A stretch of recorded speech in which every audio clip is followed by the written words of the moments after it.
The morning sun cast long shadows across the prestigious Blackwood shooting range, where wealthy businessmen and retired military officers gathered every weekend to test their skills. The air was crisp with autumn's bite, and the smell of gunpowder mixed with expensive cologne as members adjusted their custom rifles and discussed their latest hunting expeditions. Marcus Thompson stood quietly at the far end of the range, checking his equipment with the methodical precision that had kept him alive through countless missions. At 35, he carried himself with the understated confidence of someone who had nothing to prove, his weathered hands moving efficiently as he prepared his rifle. The scars on his knuckles told stories he would never share, and his calm gray eyes missed nothing as they swept across the range. He wore a simple black tracksuit and worn boots, a stark contrast to the designer shooting gear and polished leather accessories favored by the other members. His rifle, while well-maintained, lacked the ornate engravings and gold inlays that decorated the weapons of his fellow shooters. To anyone watching, he appeared to be just another weekend warrior trying to fit in among his betters. At the adjacent shooting position, Charles Whitmore adjusted his imported Italian rifle and smirked at his companions. The heir to a pharmaceutical fortune, Charles had served briefly in the Territorial Army before his father's connections secured him a comfortable desk job. He considered himself something of an expert marksman, having won several civilian competitions and never missing an opportunity to remind others of his military service. "Look at this fellow," Charles whispered to his friend David, nodding toward Marcus, "probably some clerk who thinks he can play soldier with the big boys. Did you see that ancient rifle of his? My grandfather had better equipment in World War II. David Ashford, a retired Army major who had spent his career in logistics, chuckled and raised his voice deliberately. "Some people don't understand that precision shooting requires proper equipment. You can't expect accuracy from bargain basement gear, no matter how much you practice in your backyard." The comment carried clearly across the range, causing several other shooters to glance in Marcus's direction. He continued his preparations without acknowledgement, his expression unchanged as he inserted a magazine and chambered a round. Years of operating in hostile territory had taught him when to engage and when to remain invisible. Marcus had joined the Blackwood Range 3 months earlier, seeking a quiet place to maintain his skills during his leave. After 15 years with the Special Air Service, including 7 years as their top sniper instructor, he was considering retirement. The missions were taking their toll, and the weight of command was becoming heavier with each passing year. He had hoped to find peace in the routine of civilian shooting, away from the politics and posturing that dominated military life. The range officer called for the first relay to begin, target set at 300 meters. Marcus settled into his firing position with fluid grace, his body finding the natural point of aim that had become second nature. Behind him, Charles and his circle continued their commentary. "Watch this," Charles announced loudly. "I'll show you how it's supposed to be done. This is a custom barrel, hand-lapped and worth more than most people's cars. The scope alone cost 8,000 pounds. Charles fired his first shot with theatrical flair, calling out his score before the spotting scope confirmed it. "Center ring. That's how you do precision shooting, gentlemen. It's all about having the right equipment and proper training." Marcus squeezed his trigger with the same controlled breathing that had eliminated high-value targets across 3 continents. His bullet struck the target with mechanical precision, but he made no announcement, simply worked his bolt and prepared for the next shot. The morning progressed with Charles continuing his performance, punctuating each shot with commentary about technique and equipment, while his friends provided an appreciative audience. Other range members began gathering to watch what was becoming an impromptu competition between the flashy newcomer and the quiet man who seemed determined to ignore the provocation. "You know," Charles said during a ceasefire, loading fresh ammunition into his custom rifle, "I notice our silent friend over there hasn't said much about his background. In my experience, the ones who don't talk about their service usually have the least to talk about. Probably spent his time pushing papers in some support unit." Marcus finally looked up from his rifle, meeting Charles's gaze with steady eyes that held depths the younger man couldn't fathom. For a moment, the range fell quiet as something in Marcus's expression suggested that poking this particular bear might not be wise. But Charles, emboldened by his audience and his own sense of superiority, pressed on. "Nothing wrong with support roles, of course," Charles continued with false magnanimity. "Every army needs its clerks and mechanics.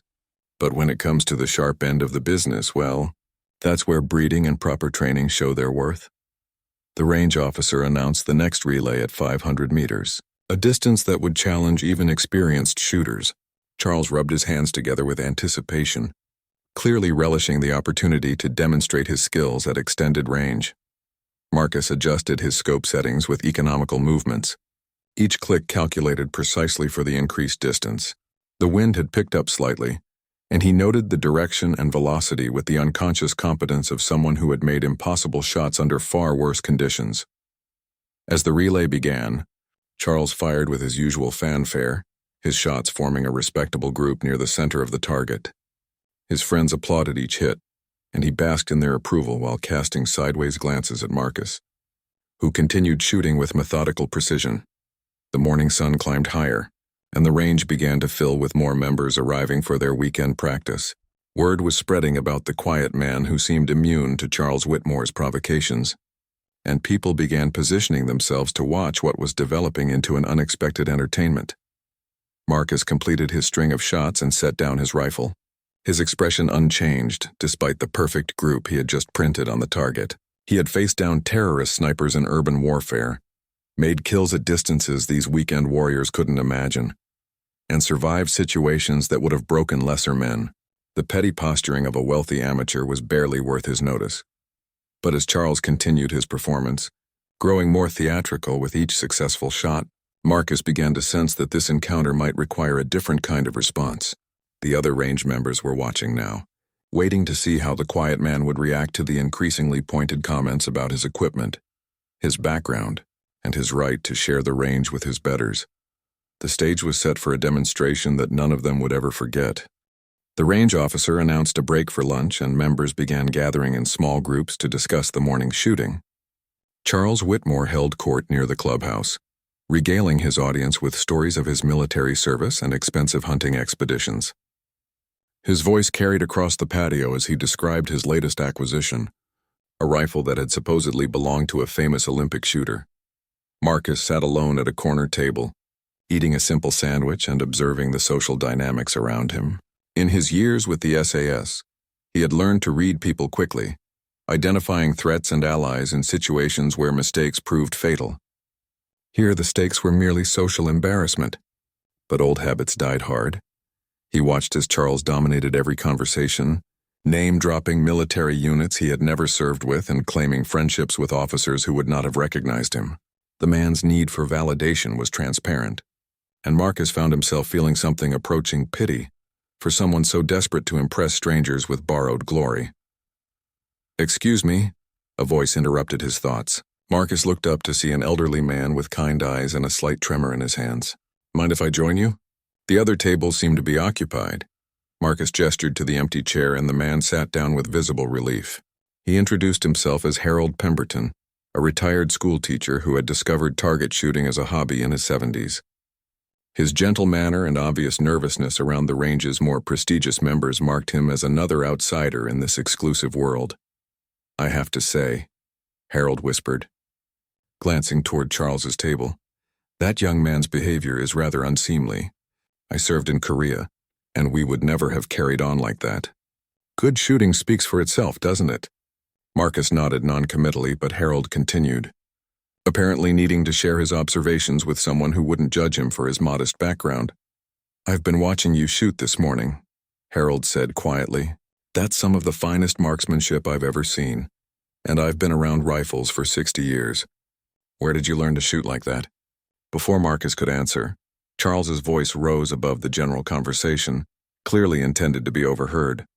"The problem with these public ranges is that they let in anyone with the membership fee. Standards have really declined when weekend warriors think they can compete with proper military training." Harold's face flushed with embarrassment, and Marcus felt his jaw tighten slightly. Insulting him was one thing, but dragging innocent people into the display was crossing a line that triggered deeper instincts. Charles stood up from his table, his expensive shooting vest gleaming in the afternoon sun. "I think it's time we raised the stakes a bit. Anyone interested in a little wager? Say £1,000, winner takes all. Let's see who's really the best shot on this range." Several members shifted uncomfortably at the suggestion, but Charles's friends quickly expressed their support. David Ashford suggested a challenging course of fire, multiple targets at varying distances with both accuracy and speed components. The idea gained momentum as Charles's enthusiasm proved infectious. Marcus finished his sandwich and stood up, Harold watching him with concern. The older man seemed to sense that something significant was about to happen, though he couldn't quite identify what. "You don't have to prove anything to these people," Harold murmured. "Some of us know quality when we see it." Marcus smiled slightly, the first emotion he had shown all day. "Sometimes proving things becomes necessary," he replied quietly. "But thank you for the support." The afternoon session began with increased tension, as word of the proposed competition spread throughout the range. Members who had been planning to leave stayed to watch, and the range officer found himself managing an impromptu event that was generating more interest than the monthly club championships. Charles was in his element, describing the technical aspects of his rifle to anyone within earshot, while his friends placed side bets on the outcome. His confidence was absolute, built on years of civilian competition success and reinforced by the deference of his social circle. Marcus checked his equipment one final time. His movements economical and professional. He had competed in military shooting competitions throughout his career, but those events had been about more than individual glory. They were tests of skills that could mean the difference between life and death for his team members, and he had approached them with the seriousness they deserved. The range officer outlined the course of fire, 5 shots each at targets placed at 200, 400, and 600 meters with a time limit that would challenge even experienced shooters. The scoring would be based on both accuracy and speed, with penalties for shots outside the scoring rings. Charles took his position with theatrical confidence, adjusting his custom rifle and making a show of checking his expensive rangefinder. His first string at 200 meters was impressive. 4 shots in the center ring and 1 just outside, fired with the rapid precision of someone who had practiced this exact scenario many times. The crowd murmured appreciatively as Charles moved to the 400-meter line. His form was technically sound, his equipment perfectly suited to the task, and his results reflected both natural ability and extensive practice. He was clearly proud of his performance, calling out each score as the spotters confirmed his hits. Marcus waited his turn with the patience of someone accustomed to much higher stakes. When the range officer called his name, he moved to the firing line without ceremony, settling into his position with the fluid grace that marked a true professional. His first shot broke with mechanical precision, followed by 4 more in rapid succession. The spotters called out perfect scores with surprise evident in their voices, and the crowd began to take notice of the quiet man who was matching Charles's performance with seeming effortlessness. At 400 meters, Marcus's superiority became more apparent. While Charles struggled slightly with the increased distance, Marcus's shots continued to find the center of the target with metronomic consistency. His movements were economical and purposeful, each shot fired with the same controlled precision that had made him legend among his peers. The 600-meter stage would be the decisive test. At this distance, wind conditions, equipment quality, and shooter skill would separate the pretenders from the true marksmen. Charles approached the line with visible tension, aware that his reputation was now on the line in front of the entire membership. Marcus observed the wind conditions with professional assessment, noting the subtle changes in vegetation and flag movement that revealed the complex air currents affecting bullet flight. This was the kind of environmental reading that had allowed him to eliminate targets at distances these civilians couldn't imagine. Under conditions that would have made today's challenge seem like a gentle breeze. The stage was set for a demonstration that would reveal the difference between weekend, warrior bravado, and professional competence. The watching crowd sensed they were about to witness something extraordinary, though few understood exactly what they were seeing. Charles raised his rifle, his breathing slightly labored from the tension of maintaining his facade under pressure. Behind him, Marcus waited with the infinite patience of a man who had held hostile snipers in his crosshairs for hours, waiting for the perfect moment to take the shot that would save his teammates' lives. The 600-meter target seemed impossibly small through the spotting scopes, black dots against the pale backdrop that would challenge even the most skilled shooters. Charles Whitmore wiped his palms on his shooting vest, the first sign of nervousness he had displayed all day. The crowd had grown larger, with members calling friends to witness what was shaping up to be the most talked-about shooting exhibition in the club's history. Charles settled behind his rifle, taking longer than usual to find his natural point of aim. The wind had picked up slightly, and he could see the flags dancing along the range, indicating the complex air currents that would affect bullet flight at this extended distance. His expensive rangefinder confirmed the distance, and he made careful adjustments to his premium scope. His first shot broke after a lengthy hold, and the spotter called out a score of 8, just outside the inner ring. Charles's jaw tightened as he worked the bolt, aware that his usual margin for error was disappearing under the pressure of public performance. His second shot improved to a 9, but the group was spreading wider than he was comfortable with. The crowd murmured as Charles completed his string, his final score respectable, but not spectacular. His friends offered encouragement, but the forced enthusiasm in their voices betrayed their awareness that their champion was struggling with the pressure of genuine competition. Marcus approached the firing line with the same calm demeanor he had maintained throughout the day. 600 meters was a moderate distance by his standards, well within the range where wind reading and basic marksmanship would determine success. He had made shots at twice this distance under combat conditions, with enemy rounds cracking overhead and the lives of his teammates hanging in the balance. He studied the wind conditions for perhaps 30 seconds, reading the subtle signs that revealed the air currents between his position and the target. The flags told only part of the story. True wind reading required observing vegetation movement, heat shimmer, and the behavior of dust and debris along the bullet's path. Marcus's first shot broke clean, and the spotter called out a perfect 10 before the sound had finished echoing across the range. His second shot followed with mechanical precision, another 10, then a third and fourth that seemed to find the exact center of the target with supernatural accuracy. The crowd had fallen silent, watching something they were beginning to recognize as extraordinary.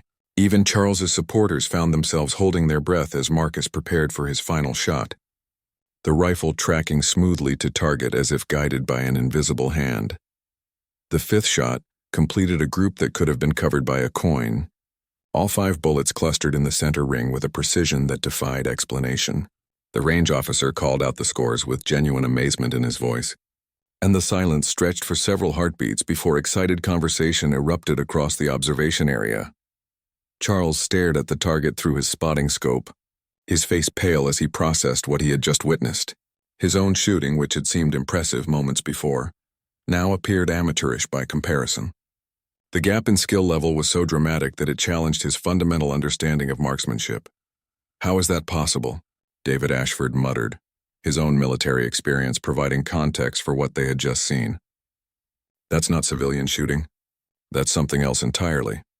Marcus began packing his equipment with the same methodical efficiency he had displayed throughout the day, apparently unaffected by the extraordinary performance he had just delivered. The watching crowd seemed reluctant to disperse, as if hoping for some explanation of what they had witnessed. Harold Pemberton approached Marcus with wonder in his elderly eyes.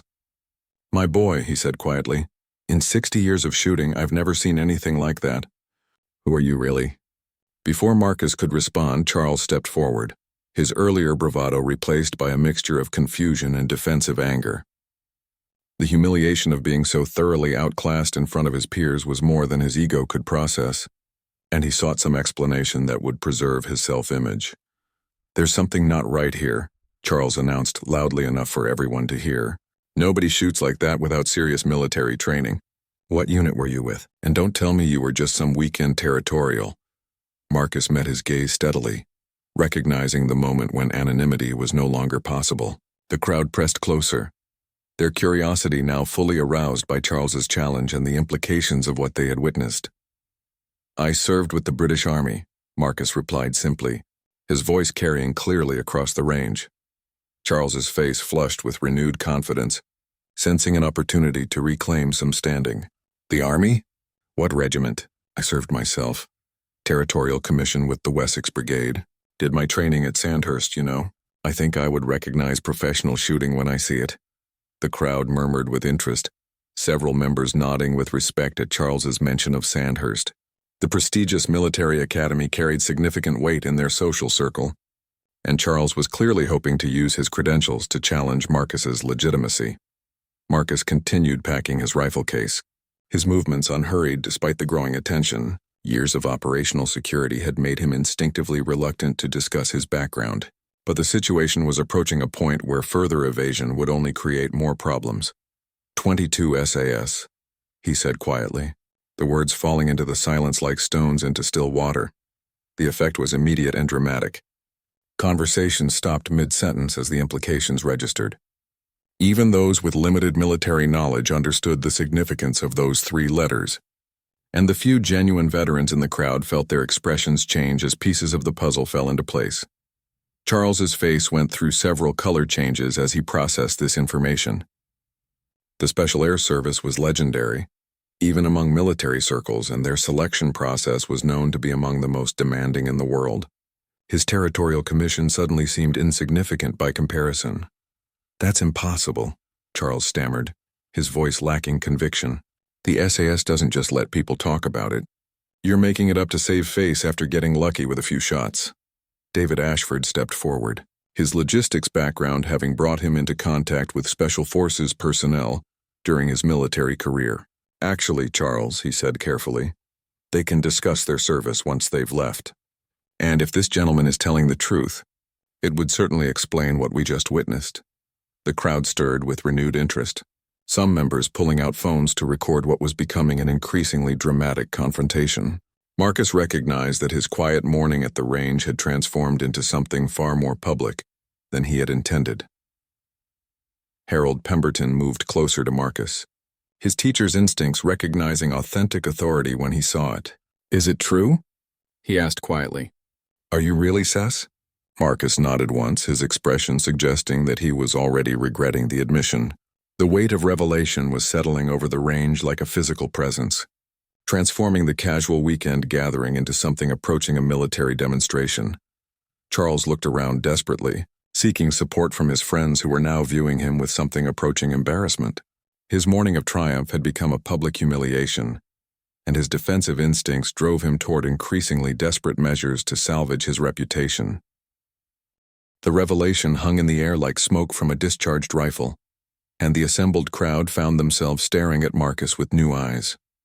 The quiet man who had endured their mockery and Charles's grandstanding was revealed to be something altogether different, a member of the most elite military unit in the British Armed Forces. Charles Whitmore felt his world tilting on its axis as the implications crashed over him. Every boastful comment, every condescending remark, every attempt to establish his superiority now echoed in his memory with humiliating clarity. The territorial commission that had been his source of pride for years suddenly seemed like a child's toy soldier game compared to genuine Special Forces service. "Prove it," Charles said desperately, his voice cracking slightly. "Anyone can claim to be SAS. Where's your identification? What operations were you on? I think you're lying to cover up your embarrassment." Several members of the crowd shifted uncomfortably at Charles's challenge. Even those unfamiliar with military protocol understood that demanding proof of classified service was inappropriate, but Charles's desperation was driving him beyond the bounds of normal social behavior. Marcus continued securing his equipment, his patience apparently unlimited despite the increasingly hostile questioning. When he spoke, his voice carried the quiet authority of someone accustomed to command in life-or-death situations. "Service records are classified," he said simply. "But if you need demonstration beyond what you've already seen, I'm sure we can arrange something more challenging than the current targets." David Ashford stepped forward, his military experience making him uncomfortable with the direction the confrontation was taking. "Charles, perhaps we should let this go. The gentleman has given us quite a demonstration already." But Charles was, beyond reason, his public humiliation driving him toward increasingly reckless behavior. The crowd was watching. His friends were embarrassed, and his reputation as the range's premier marksman lay in ruins at his feet. Desperate men do desperate things, and Charles was discovering depths of desperation he had never imagined. "Fine," Charles announced loudly. "If you're really SS, if you're really some kind of super soldier, then prove it properly. Let's see what you can do with a real challenge." He gestured toward the far end of the range where maintenance targets were stored, small steel plates used for testing equipment that were considerably smaller than the standard paper targets. At 600 meters, they would present a challenge that would test the limits of even professional marksmanship. Those steel plates, Charles continued, his voice gaining strength as he convinced himself this was his path to redemption. 6 shots, 6 plates at maximum range. If you're really what you claim to be, it should be easy, right? The crowd murmured with excitement and concern. The steel plates were perhaps 8 inches in diameter, and hitting them consistently at 600 meters would require extraordinary skill even under perfect conditions. The afternoon wind was picking up, and the lighting was becoming more challenging as clouds moved across the sun. Marcus looked up from his rifle case, studying Charles with the analytical gaze of someone assessing a potential threat. The younger man's desperation was palpable, and Marcus recognized the dangerous territory they were entering. Humiliated men with fragile egos could become unpredictable, especially when their self-image was collapsing in public. "That's not necessary," Marcus said calmly. "I think we've all had enough shooting for one day." Charles seized on what he perceived as reluctance, his confidence returning as he sensed weakness. "Of course it's not necessary if you can't do it. I understand completely. Making wild claims is easy, but backing them up is something else entirely." Harold Pemberton moved closer to Marcus, concern evident in his weathered features. "You don't have to do this," he whispered. "Everyone here saw what you accomplished earlier. You have nothing to prove to this fool." Marcus appreciated the older man's support, but years of special operations had taught him when tactical withdrawal was no longer possible. Charles's challenges were becoming increasingly public, and backing down now would only encourage more aggressive behavior. Sometimes the only way to end a confrontation was to end it decisively. 6 plates, 6 shots, maximum range, Marcus confirmed, his voice carrying clearly across the range. "But we'll make it interesting. I'll take the shots from standing position, no rest, no support." The crowd gasped at this announcement. Shooting 600 meters from a standing position was extraordinarily difficult, requiring not just marksmanship skill, but exceptional physical conditioning and breath control. Even Olympic shooters used supports and rest for precision work at extended ranges. Charles felt his momentary confidence evaporating as he realized what Marcus had just proposed. Standing unsupported shots at maximum range against tiny targets was approaching the realm of the impossible. And if Marcus could actually accomplish it, the demonstration would remove any doubt about his claims. "That's ridiculous," Charles stammered. "Nobody can make those shots standing up. You're just trying to create an excuse for when you miss." Marcus shouldered his rifle and walked toward the 600-meter line, his movement drawing the entire crowd after him like a magnet. Range officials scrambled to set up the steel targets, their own curiosity overcoming normal safety protocols as they witnessed what was becoming the most extraordinary shooting exhibition in the club's history. The steel plates gleamed in the afternoon sun, small dark circles against the green backdrop that seemed impossibly distant and tiny. Even through high-powered spotting scopes, they appeared as mere dots that would challenge the most sophisticated equipment and skilled operators. Marcus took his position without ceremony, checking his rifle and ammunition with the methodical precision that marked every aspect of his preparation.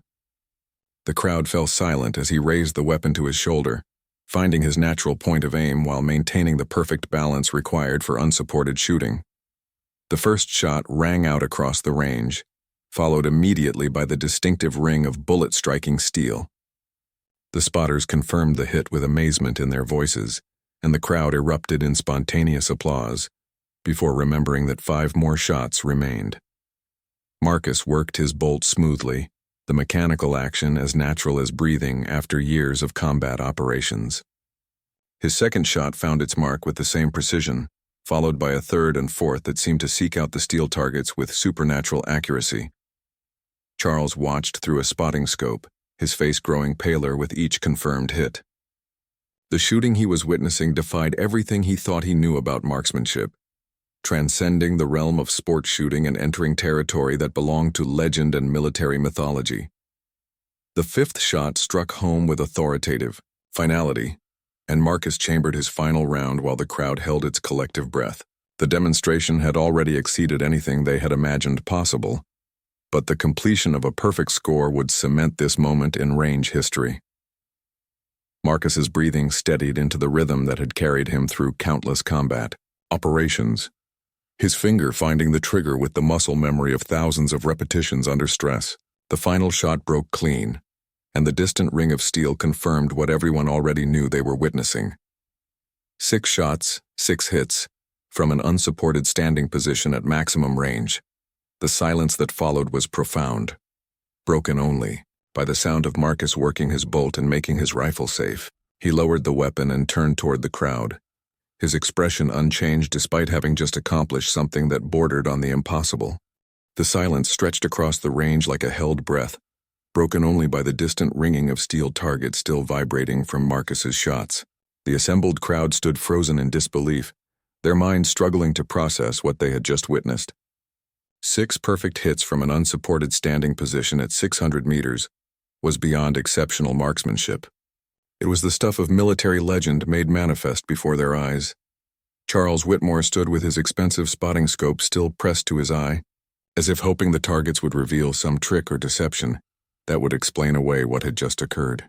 His face had gone completely pale, and his hands trembled slightly as the full magnitude of his morning's behavior crashed down upon him. Harold Pemberton was the first to break the silence, his voice filled with wonder and respect. "My God," he whispered, "in all my years I've never seen anything like that. Son, that wasn't just shooting, that was artistry." The crowd began to murmur, then talk, then erupt in excited conversation as the spell broke, and everyone tried to process the extraordinary demonstration they had witnessed. Phones appeared as members captured images of the distant targets, though no photograph could convey the impossible precision they had just observed.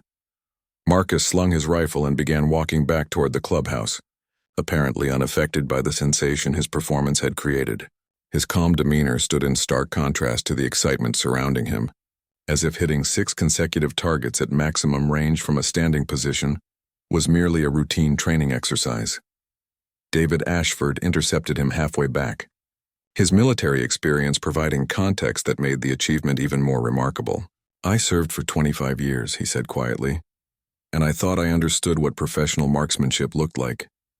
What you just did, that's something else entirely." "How long were you with the regiment?"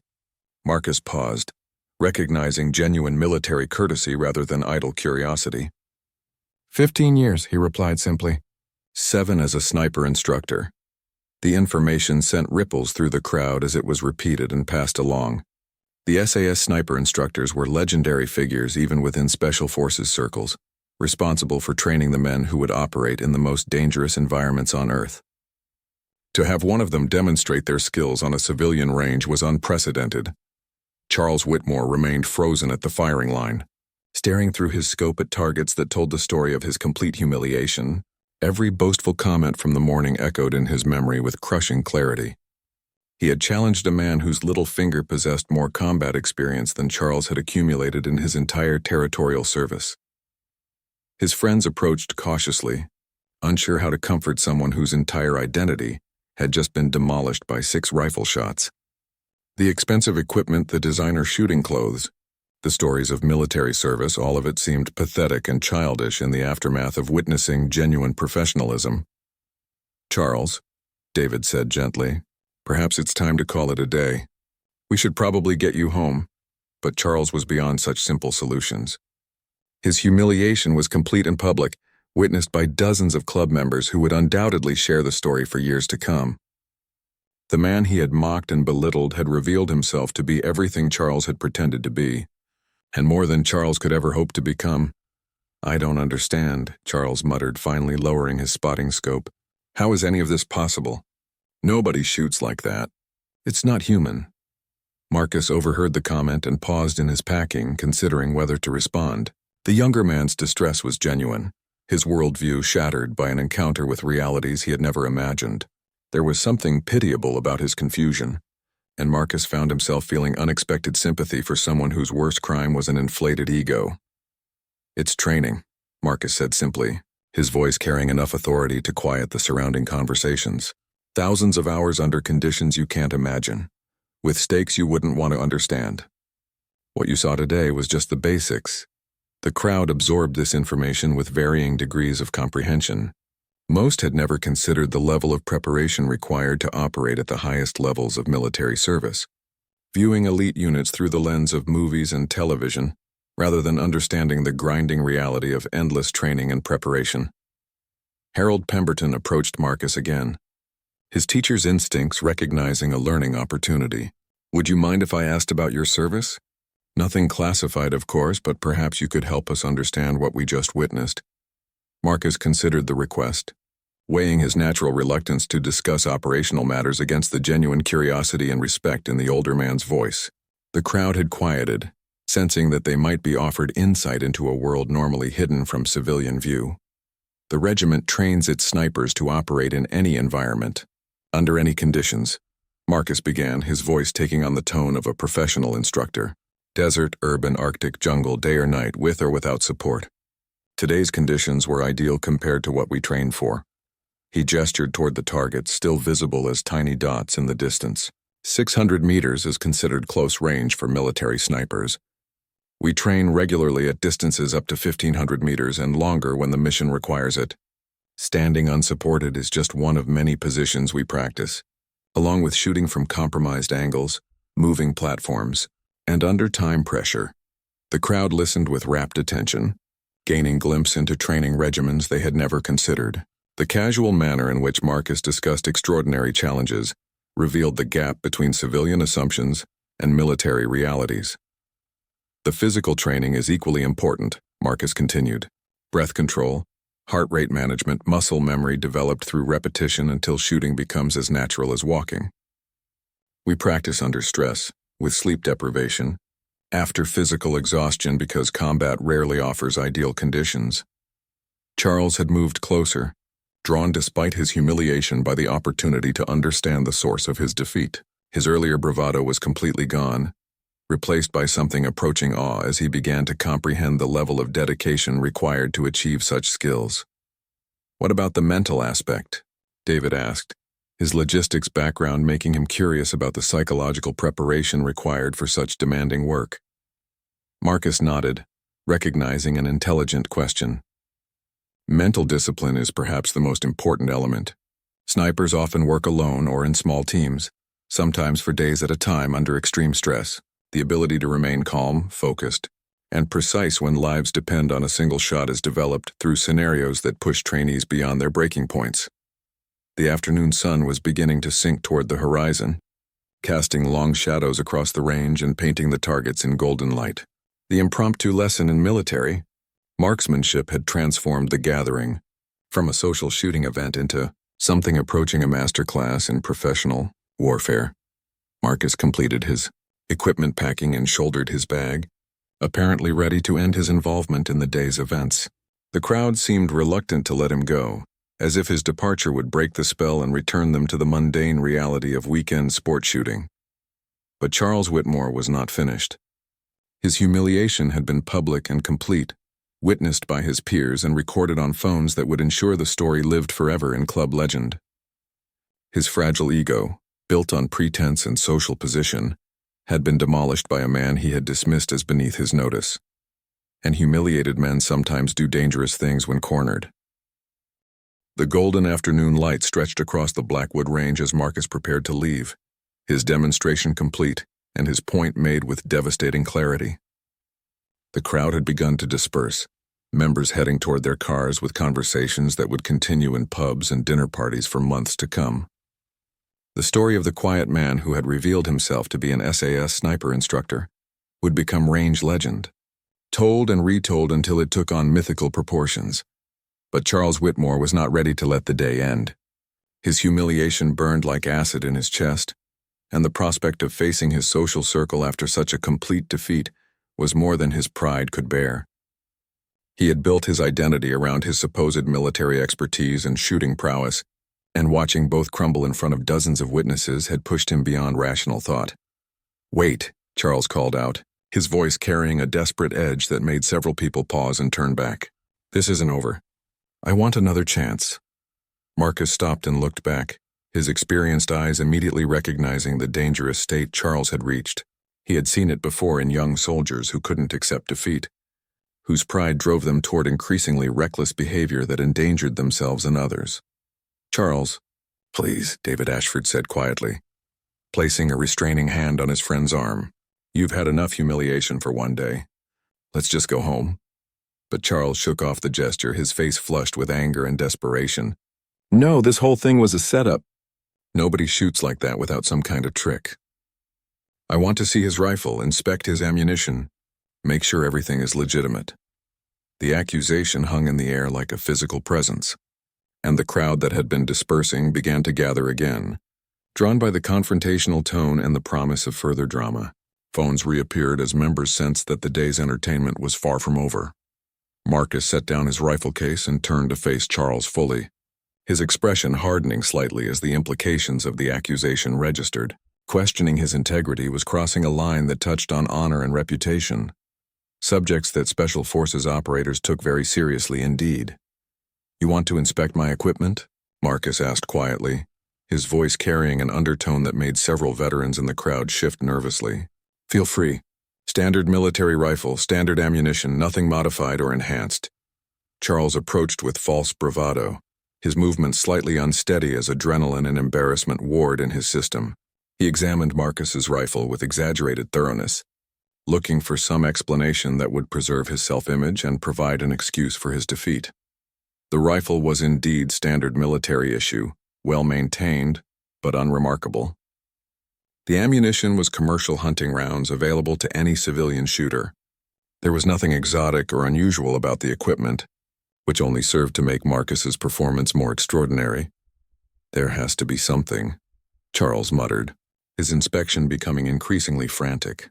"Special sights, modified trigger, something that explains this." Harold Pemberton watched the scene with growing concern, his teacher's instincts recognizing someone approaching a psychological breaking point. "Young man," he said gently, "perhaps you should consider that some people are simply better at certain things than others. There's no shame in being outclassed by a professional." Charles rounded on the elderly teacher with fury in his eyes. "Outclassed by him? I went to Sandhurst. I served in the Territorial Army. I've won civilian competitions across the country. Some clerk with a lucky streak doesn't just humiliate me in front of my own club." The outburst revealed the depth of Charles's delusion and the fragility of the identity he had constructed around his modest military service and civilian shooting success. Marcus observed the meltdown with professional detachment, recognizing someone whose grip on reality was loosening under stress. "I want a real challenge," Charles announced, his voice rising to near shouting levels. "Not some circus trick with steel plates, a proper military scenario, the kind of shooting you claim to be expert at." David Ashford stepped forward, alarm evident in his expression. "Charles, you're not making sense. What kind of scenario could possibly—" "Combat conditions," Charles interrupted, his eyes wild with desperate inspiration. "Moving targets, time pressure, real stress. Let's see how good you really are when it matters." The suggestion sent a chill through the gathered crowd, as members began to realize they were witnessing something approaching a mental breakdown. The idea of recreating combat conditions on a civilian range was not only dangerous but potentially illegal, and several people began moving toward the exits. Marcus studied Charles with the analytical gaze he had once reserved for enemy snipers, assessing threat levels and potential responses. The younger man was clearly beyond reason, driven by humiliation and ego to make increasingly dangerous demands. "Combat conditions involve people trying to kill you," Marcus said calmly. "I don't think that's appropriate for a Saturday afternoon at the club." Charles seized on what he perceived as another sign of weakness, his desperation driving him toward a final, devastating mistake. "Of course you don't want real pressure. It's easy to look good when everything is perfect and nobody is shooting back. But put you under real stress and I bet you're just another paper tiger." The insult struck home with several veterans in the crowd, who understood the implications of calling a Special Forces operator a paper tiger. It was questioning not just skill, but courage, the fundamental attribute that separated elite soldiers from ordinary men. Marcus felt something cold settle in his chest, the same feeling he had experienced before entering hostile territory, where mistakes proved fatal. Charles had crossed beyond mere rudeness into territory that demanded response, and the watching crowd sensed they were about to witness something significant. "You want stress?" Marcus asked quietly. his voice carrying absolute authority that silenced the surrounding conversations. You want to understand what real pressure feels like? He reached into his equipment bag and withdrew a small device that several of the veterans recognized immediately. It was a shot timer, used in military training to add time pressure to shooting exercises. The simple electronic device could transform routine marksmanship into high-stress scenarios that tested shooters under realistic conditions. 5 targets. Mixed distances, 90 seconds total time, Marcus announced, his voice cutting through the evening air like a blade. Miss any target, fail to beat the time limit, and you lose automatically. But when you lose, you publicly apologize to every person here for your behavior today. And you never speak of this afternoon again. Charles felt his mouth go dry as the implications of the challenge registered. 90 seconds sounded like plenty of time until he considered the mechanics of engaging 5 separate targets at varying distances, including movement between positions, target acquisition, and the precise shooting required to score hits. And if you lose? Charles asked, his voice barely above a whisper. Marcus smiled for the first time all day, an expression that contained no warmth whatsoever. I won't, he said simply. The crowd fell silent as they realized they were about to witness the final act of a drama that had begun with petty social posturing and escalated into something approaching a duel. The sun was setting behind the trees, casting long shadows across the range and painting the scene in shades of gold and crimson that seemed appropriate for the conclusion of such an extraordinary day. Charles looked around desperately for support from his friends, but found only embarrassed faces and averted eyes. He had pushed the confrontation beyond the bounds of civilized behavior, and now faced the consequences of his pride and desperation. The shot timer sat on the bench between them like a gauntlet thrown down, waiting to measure the final demonstration of the difference between pretense and genuine competence.